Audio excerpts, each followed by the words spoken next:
Oke, untuk mata kuliah hari ini kita akan membahas bagaimana pengenalan dan dalam bahasa pemrograman bahasa C++ ini. Bahasa C++ ini yang akan kita gunakan dalam mata kuliah algoritma dan pemrograman. Adapun tujuan dalam perkuliahan hari ini kita akan mengerti sejarah perkembangan bahasa C++ dan mengenal memahami algoritma program dengan flowchart seperti yang sudah saya jelaskan di video semalam. Dan yang ketiga adalah mengenal dan menggunakan C++ dengan baik, mengenal dan memahami identifier, IP data, variabel, assignment, komentar standar. Selanjutnya membuat program sederhana menggunakan bahasa C++. Jadi selain mengenal apa itu algoritma dan pemrograman dasar, kalian juga harus mengenal bahasa pemrograman. Dan seperti saya jelaskan semalam, perbedaan bahasa dengan algoritma itu beda. Bahasa pemrograman dan pemrogramannya, algoritma atau langkah-langkahnya itu berbeda. Jadi apa itu bahasa C++ itu adalah bahasa pemrograman komputer yang dibuat oleh Bjarne Stroustrup yang merupakan perkembangan dari bahasa C yang dikembangkan oleh Bong Labs atau Dennis Ritchie pada tahun 1970. Jadi bahasa ini diturunkan dari bahasa sebelumnya, yaitu sebelumnya itu bahasa C. B. Pada awalnya bahasa tersebut dirancang sebagai bahasa pemrograman yang dijalankan pada sistem Unix. Jadi dulu itu kalau dulu komputer itu nggak kayak kita sekarang. Kalau kita udah ada laptop, bahasanya itu udah beda.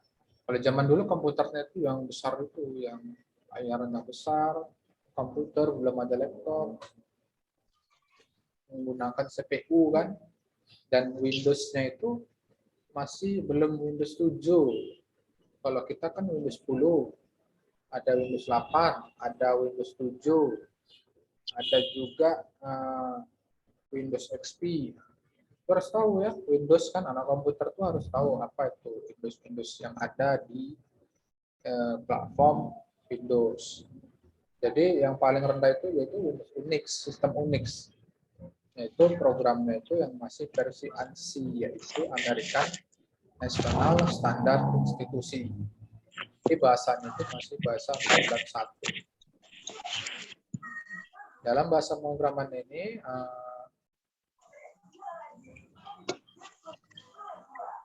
ini ya, Bjarne startup pada Bell Labs pertama kali mengembangkan C++ itu pada awal 1980.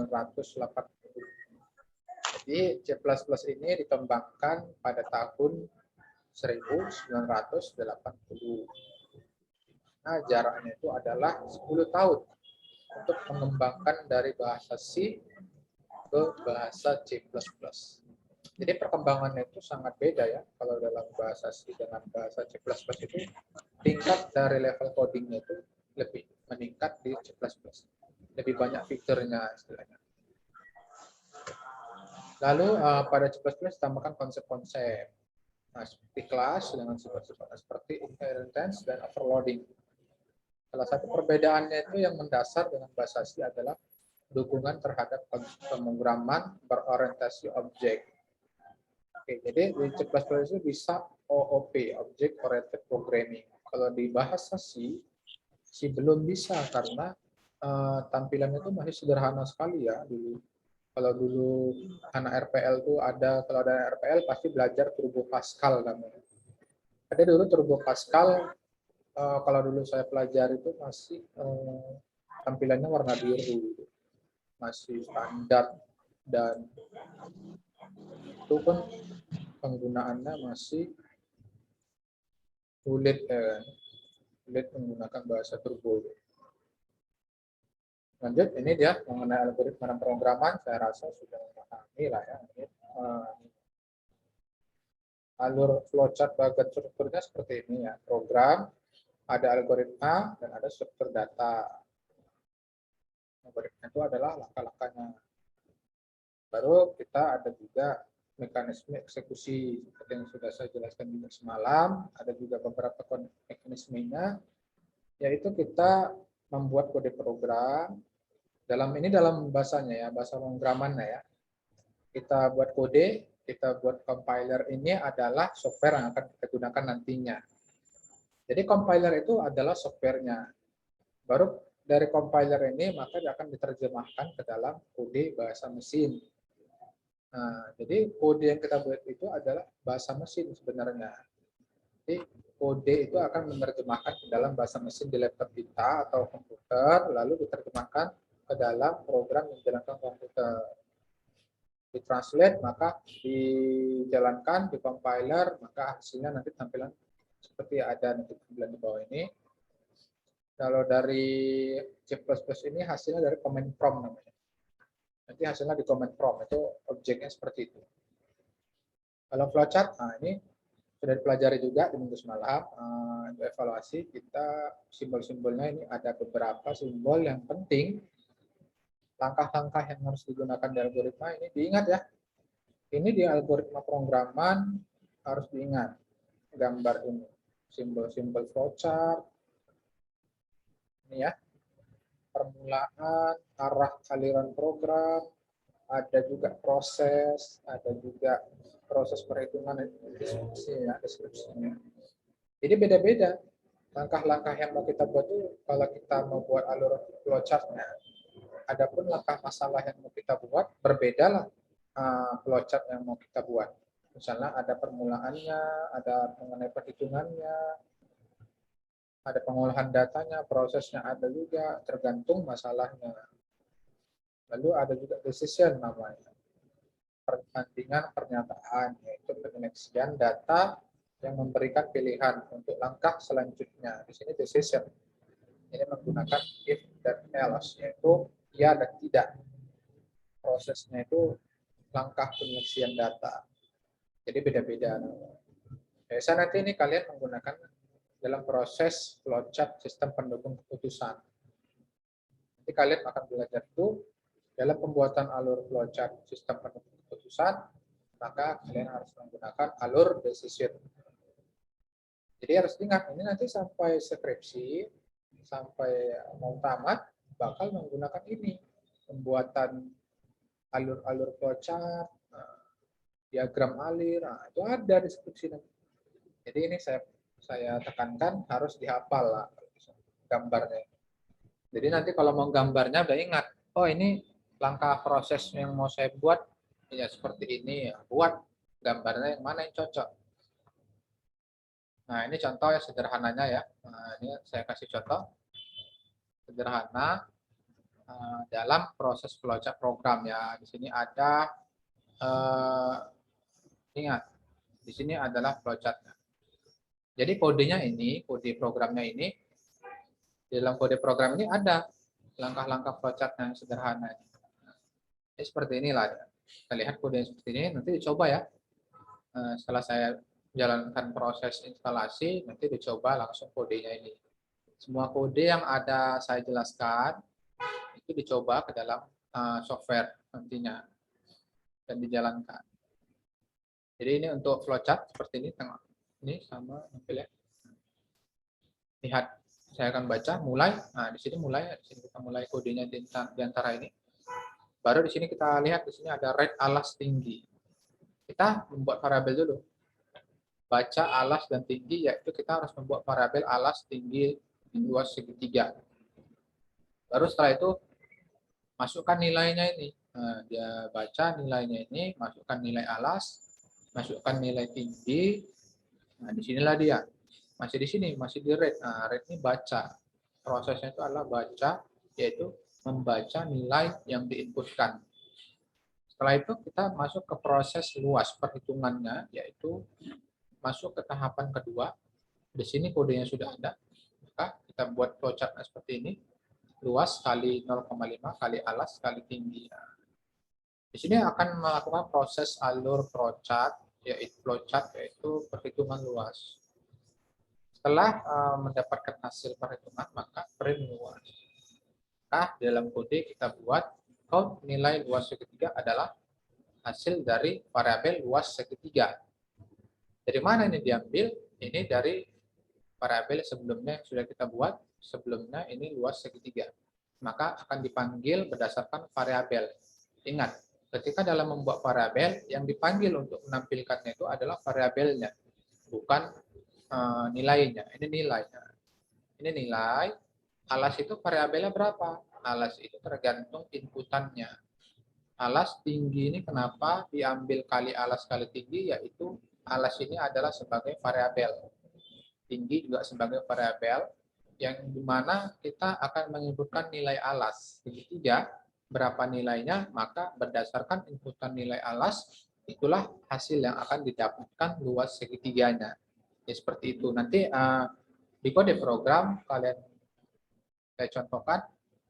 kalian contohkan nanti akan berjalan seperti yang saya harapkan tadi. Maka dia akan proses programnya akan menginputkan data nilai alas terlebih dahulu, lalu menginputkan data nilai tinggi, lalu menghitung luas segitiga dan menghasilkan nilai hasil, yaitu luas segitiganya. Oke, jadi seperti itu. Selanjutnya kita akan mengenalan software. Jadi tadi kan banyak nih yang belum bisa. Jadi saya memberi keputusan kita langsung nggak perlu, nggak usah pakai apa ya, nggak usah pakai Visual Studio. Jadi kita menggunakan langsung MinGW Developer Studio-nya. Jadi saya rasa banyak yang belum bisa ya. Jadi mungkin ada perbedaan software atau version dari laptop masing-masing.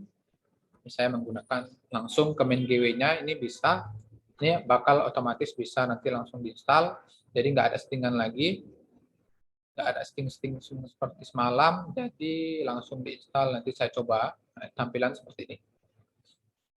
MinGW, nah ini tampilannya. Di sini ada nanti tampilannya itu menu toolbar. Menu toolbar, lalu ada juga ini file view window. Message window ini adalah untuk proses melihat berapa jumlah error dan berapa jumlah hasil kode yang berhasil. Di sini adalah kode editor window. Kode editor window ini adalah tempat kita ngetikkan programnya nanti. Mana proses pengetikan kode berada di kode editor window. Jadi di sini ada keterangannya, bisa dibaca nanti. Cara pembuka video, pembuka MinGW-nya seperti ini. MinGW tampilannya seperti ini ya. Nanti bisa dibaca juga, gampang ya. Klik menu file dan Ctrl N. Bisa juga Ctrl N biar cepat. Itu kalau kita programmer itu harus hafal ya pakai keyboard. Karena kalau pakai mouse kan lama. Jadi harus hafal juga shortcut dari keyboard. Misalnya kita mau buat project baru, Ctrl N aja udah. Nggak perlu kita buat cari file, baru pilih new, nggak perlu. Ctrl N, dah. Buat project baru. Kita pilih yang Windows 32, console. Kita pilih project name. Kita pilih project name. Nanti ini tergantung apa saja materi yang akan saya berikan nanti ya namanya. Location ini adalah folder. Jadi tinggal pilih di button ini.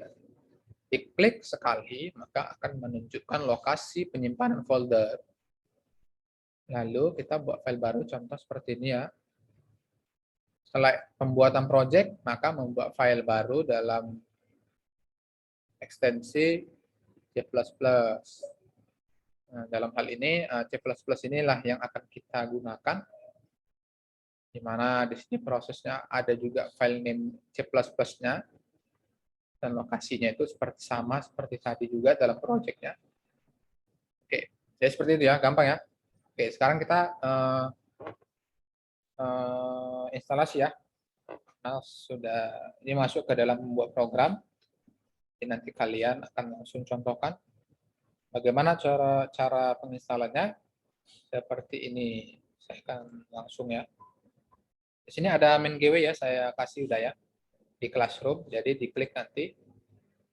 Dalam hal ini kalian pilih yang ini, yang kedua ya. MinGW Developer Studio 205R10 plus MinGW Compiler. Ingat, MinGW Compilernya ingat itu harus ada. Kalau tidak ada, maka tidak akan berjalan. Apanya nanti programnya dijalankan, run, nggak bisa jalan. Jadi saya sudah download di IDM ya. Ini ya, saya sudah download, open, pilih yes, run, pilih next, agree ya. Baru ini nggak usah diapa-apai, pilih next. Ini langsung aja, nggak usah diapa-apai, next, install, show details, kita lihat berapa filenya ini. Langsung installing aja. Ini lebih simpel ya, karena sebelumnya Visual Studio Code itu finish. Nah, Visual Studio Code ini enaknya itu lebih banyak apanya, komponen kalau Visual Studio Code. Nah, ini ya hanya C++ saja lah. Oke, karena masih banyak yang belum bisa, maka saya mudahkan kalian dalam proses bahasa pemrogramannya. Ini ya tampilnya. Cara membukanya adalah MinGW. Buka MinGW, maka akan tampil bahasa pemrogramannya. Ini buat aja nih project buat project name-nya. Project name-nya adalah contoh pertemuan 2. Lalu kita pilih location. Location-nya itu kita letakkan di, terserah ya, nah di data, entah di mana lah, tergantung kalian masing-masing. Kalau di saya ini, saya buat folder baru misalkan. Jadi di sini udah ada folder saya kemarin. Atau saya letak aja di musik atau video. Saya buat aja di sini. Saya contohkan di ini ya. Management folder. Ini contoh saya ya. Jadi kalaupun mau buat foldernya, buat dulu foldernya. Buat folder di D, baru kalian pilih nanti di data D folder program-programnya. Jadi biar tersusun rapi. Filesnya, file name-nya, tinggal pilih aja file. Saya contohkan adalah di sini kita lihat modulnya.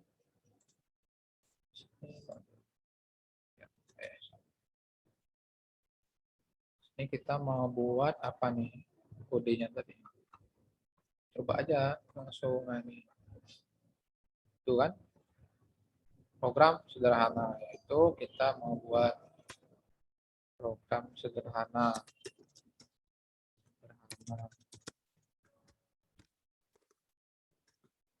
Baru kita pilih folder tempat tadi ya, sama ya harus ya, boleh beda. Jadi project dan files itu harus sama, boleh beda. Lalu kita pilih OK. Maka dalam pembuatan file sudah jadi ya. Seperti ini tampilannya, maka kita coba buat agar include video.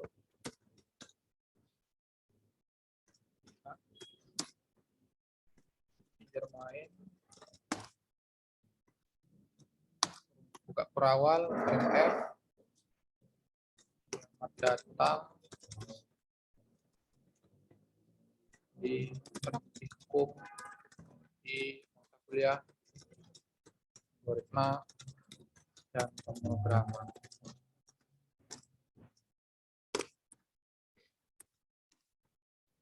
Stop. Ini jangan lupa titik koma ya.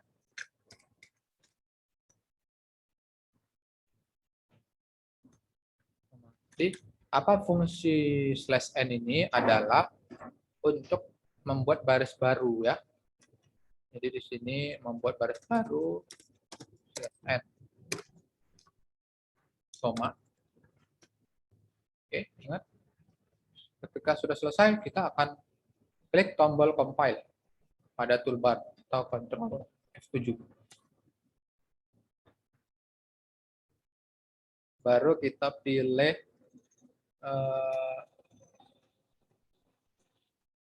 Ctrl F7 ya, atau kalau misalnya dari apanya, ini di save dulu, save, lalu kita buat proses compile.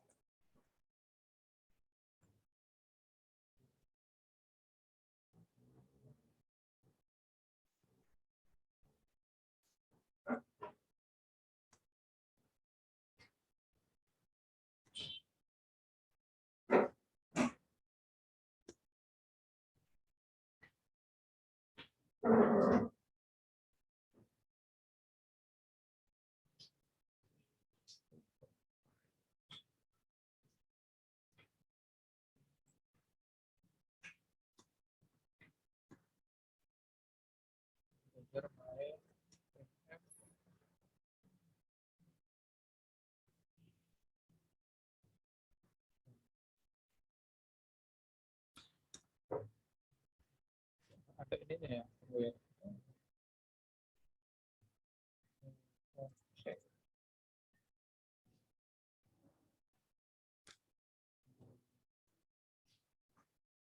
Projectnya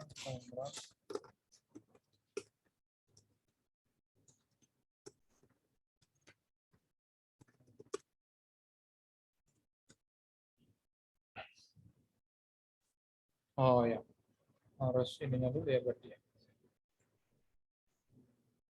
Ini. Banyak. Jadi pastikan ini udah ada ya. Nggak bisa dijalankan nanti. Nah, ini udah aktif ya menunya ya. Jadi nggak aktif. Jadi di sini harus ada file-file ini. Baru kita buat kodenya. Tadi kan nggak ada aktif untuk membuildnya. Jadi harus sama ya, nama file dan project harus sama. Ingat, itu pastikan diingat. File dan project harus sama.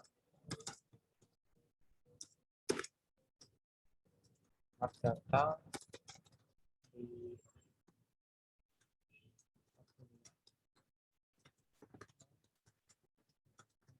pemrograman.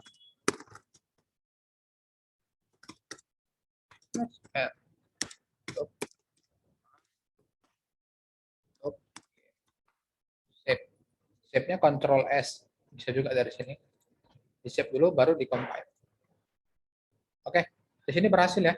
Nah, di sini berhasil bahwasanya kita dalam pengcompiling program sederhana mendapatkan null error dan null warning ya. Maka kita bisa jalankan di build and execute. Nah, maka berhasil ya. Ini tampilan comment from saya. Objeknya selamat datang di mata kuliah algoritma dan pemrograman. Oke, ini sederhananya ya. Jadi lebihnya gitu juga dalam pembuatan kode. Kalian lihat kodenya yang tadi yang belum saya buat, maka itu diketikkan di program yang tadi ya. Ini tahapan yang kedua ya. Yang kedua ini bisa dicoba untuk kalian masing-masing mahasiswa, dikerjakan struktur sederhananya seperti ini. Kalau sudah selesai, ya udah nggak apa-apa, nggak usah dikirimkan tugas, dikerjakan aja, dipahami, di apa namanya, ingat-ingat kayak mana pembuatan kodenya, dipelajari yang ada di sini. Di sini ada juga pembelajaran mengenai apa saja header dalam C++. Nah, ini banyak.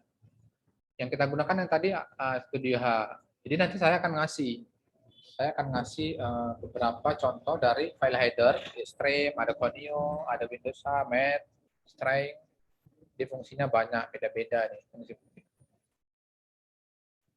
Nah, di sini juga fungsi utama dari bahasa C++ yaitu kita akan membuat program yang dimana ini fungsi yang inilah yang akan dipanggil. Nah, fungsi dari pertama itu utamanya adalah main. Main buka kurung, tutup kurung. Jadi inilah yang dipanggil dalam proses pengeksekusian program. Kalau tidak ada ini, maka tidak akan berjalan program kita. Baru program dieksekusi baris per baris dari atas ke bawah secara berurutan. Baru beberapa ada identifier, pengenalan mengenai karakter. Ingat, di sini tidak boleh dimulai dengan karakter non huruf. Tidak boleh ada spasi, tidak boleh menggunakan karakter-karakter yang bersifat seperti ini, nggak boleh. Ini nggak boleh ya kalau dalam pembuatan kode. Beda lagi fungsi dari utama dari C++ beda. Tadi kan ada berawal, itu untuk proses pengkodean, untuk proses alur dari C++-nya. Kalau kodenya nggak boleh ada ini, buat kode gitu kan, nggak boleh. Tidak boleh menggunakan reserve words yang ada dalam C atau jadi reserve word atau keyword itu seperti ini.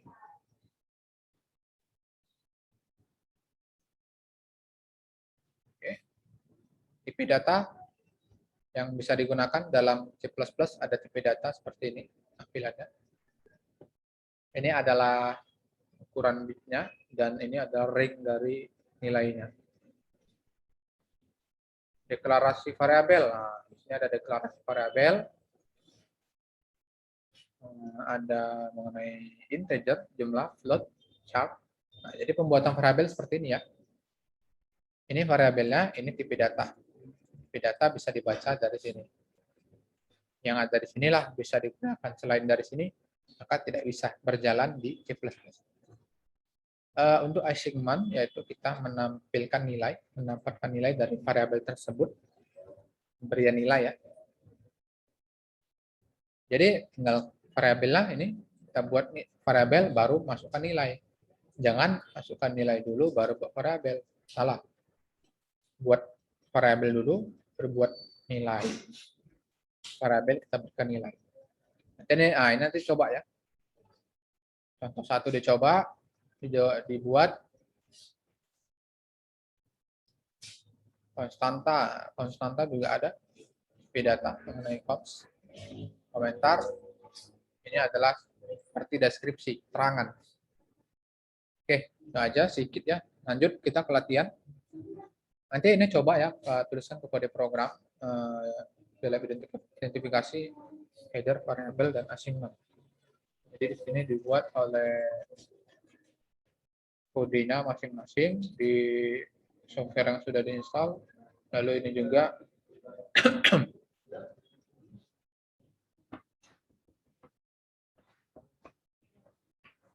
baru buatlah program sederhana untuk menghitung luas lingkaran. Jadi latihan yang kedua adalah buat program sederhana untuk menghitung luas lingkaran. Lalu tuliskan kembali program di bawah ini dan simpan dengan ekstensi. Ekstensinya itu adalah C++, CPP, dan ekstensi .c. Coba ya. Baru ini juga buat kodenya. Yang keempat adalah adakah perbedaan output kedua program pada nomor 3? Jelaskan. Ini latihan aja. Baru di sini ada tugas praktikum. Ini nanti dikerjakan lah, dicoba. Tapi ini minggu depan ya, saya cek. Tapi nggak usah dikirim. Nah, dibuat aja, nanti minggu depan kita evaluasi. Coba masing-masing mahasiswa kerjakan di dalam program software yang sudah kita install. Lalu ada di sini kan ada identifikasi kesalahan kode program. Jadi kalian disuruh melihat mana dari program ini yang kurang kodenya, mana yang kurang dibetulkan, jadi kita tahu. Jadi di sini kita istilahnya menganalisa kode. Dan ini juga ada tugas rumah, yaitu kita membuat program konversi suhu sederhana dari Celsius diubah menjadi Fahrenheit, Kelvin, dan Reamer dengan tampilan program di bawah ini. Silakan. Nah, ini tugas rumah ya. Ini kerjakan aja. Minggu depan saya akan evaluasi kodenya. Jadi dicoba. Ingat, dalam pembuatan program kita harus tahu masalahnya. Jadi masalahnya apa, maka kita sudah tahu dalam pembuatan algoritmanya. Jadi kalau nggak tahu masalahnya, ya kita nggak bisa buat program. Ini kan ada masalah.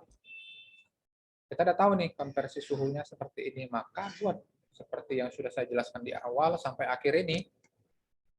Ketika dia memasukkan suhu dalam Celcius 56, maka hasil konversinya harus ada 3.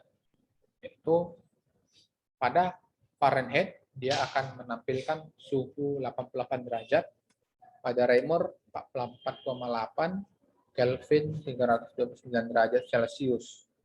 Jadi, ingat ini masalahnya adalah masalah suhu, cari langkah-langkah dalam pembuatan konversi suhu di internet. Pasti ada, baru buat ke kode programnya. Seperti itu ya.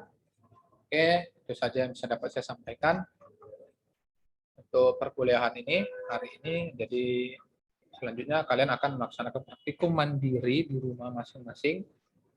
Dikerjakan dengan baik dan benar seperti yang sudah saya arahkan sebelumnya, maka diharapkanlah mahasiswa ini bisa membuat bahasa pemrograman C dengan mantap. Nah, oke lah, dengan berhasil lah istilahnya, bisa buat program nanti hasilnya. Silakan ada pertanyaan sebelum saya tutup